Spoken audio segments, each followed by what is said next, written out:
Bonjour et bienvenue dans cette série de vidéos sur apprendre le référencement e-commerce en 21 jours. Aujourd'hui, une étape très importante. On a vu comment étudier le marché, les mots-clés. On a vu le benchmarking. On va voir prochainement comment concevoir le cahier des charges.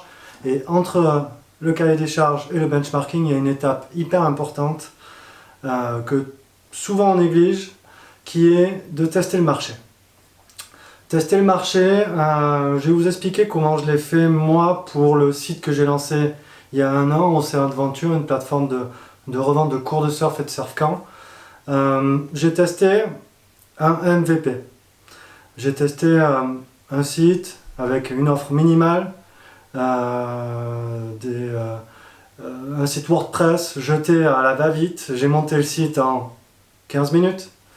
Après, ça a été plus long de le remplir, hein. J'ai été bien sûr visiter les prestataires et tout ça. Je baigne dedans. C'est aussi une manière de faire un bon business, de lancer un projet dans sa passion. Moi, j'ai un réseau dans le surf assez étonnant parce que je suis tombé dedans quand j'étais petit. J'aime bien les grosses vagues, ça fait plus de 20 ans, 25 ans, 30 ans que je surfe. On se connaît tous et c'est vachement pratique. Bref, pour en revenir au référencement e-commerce, j'ai agi pendant un an avec ce site en mode ninja. Je n'ai fait que du référencement Google pur et dur. Je n'ai pas fait le coq, j'avais pas un gros site, j'ai pas de gros budget, j'ai été en mode ninja. Donc des petites requêtes très bien ciblées, une bonne analyse. Je vais raconter toute la partie technique au SEO Camp Paris en septembre et normalement entre temps on va avoir un event avec le SEO by Night où je vous parlerai de la partie un peu plus marketing. Aujourd'hui je voudrais vraiment vous parler de mes tests et pourquoi ça a été important pour valider le projet, pour valider des étapes, pour agréger des éléments ou pas, et aussi surtout ça me permet d'autofinancer la V2. La V2 elle doit être livrée là ces jours-ci. Elle va coûter 8-10 000 euros. C'est pas rien. Au départ, je les avais pas. Maintenant que je suis sûr du truc, que je suis sûr du business, je vais le lancer. Mais aussi, surtout, je voulais vous dire que j'ai agi en mode. Je sais pas si vous avez lu L'art de la guerre de Sun Tzu. C'est exactement ça. Il faut essayer de vaincre ses ennemis sans avoir à les combattre. Et c'est le meilleur moyen de le faire avec son intelligence et dans l'économie, à prendre des petits bastions, à prendre des petites positions pour justement avoir au final une grande victoire. Ça a été long, ce process pour moi. Enfin, c'est plus ou moins long en fonction de ce qu'on teste. J'ai testé le concept en à peu près un an. J'ai testé des petites positions qui sont pas négligeables, hein. Avec une page, en 2 mois, j'ai fait 20 000 euros de volume d'affaires. Pas pour moi, hein. C'était pour le prestataire, mais ça m'a permis de connaître les attentes du marché.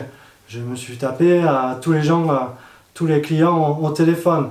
Ça m'a permis d'améliorer mon ciblage, toute ma partie marketing et surtout de engranger des petites conquêtes et de les agréger à mon tronc commun. Mon tronc commun, je ne voulais pas le refondre et je suis très content d'avoir tardé autant, parce qu'il fallait, après avoir intégré les cours de surf sur la côte basque, les surf-camps aux Canaries, au Portugal et en Espagne, le kitesurf, il fallait intégrer le Maroc. Donc dernièrement, ça a été la dernière corde qui a été ajoutée à l'arc de Océan Adventure et ça n'a pas été la plus facile. Mais en testant ça, je sais maintenant ce que j'ai besoin pour ma version 2 et pour agir, pour pouvoir rentrer dans la cour des grands. J'avais identifié un premier concurrent.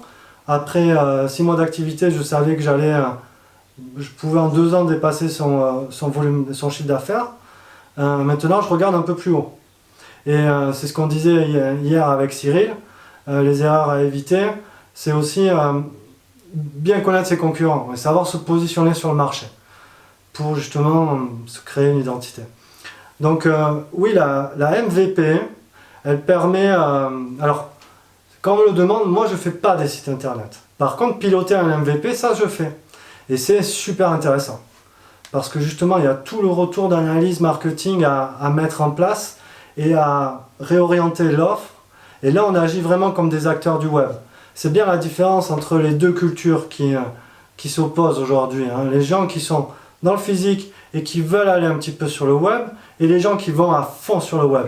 Je ne sais pas si vous avez vu Superprof, je vais interviewer Simon, le responsable marketing là, cette semaine. Ils sont développés sur 28 pays en un an. J'espère que quand je serai prêt avec ma plateforme, j'arriverai à un si beau score. Mais le concept n'est pas du tout le même, du coup on ne peut pas faire un rapprochement. Mais il nous expliquera comment il s'est organisé pour justement conquérir 28 marchés internationaux avec toutes les difficultés que cela comprend en un an.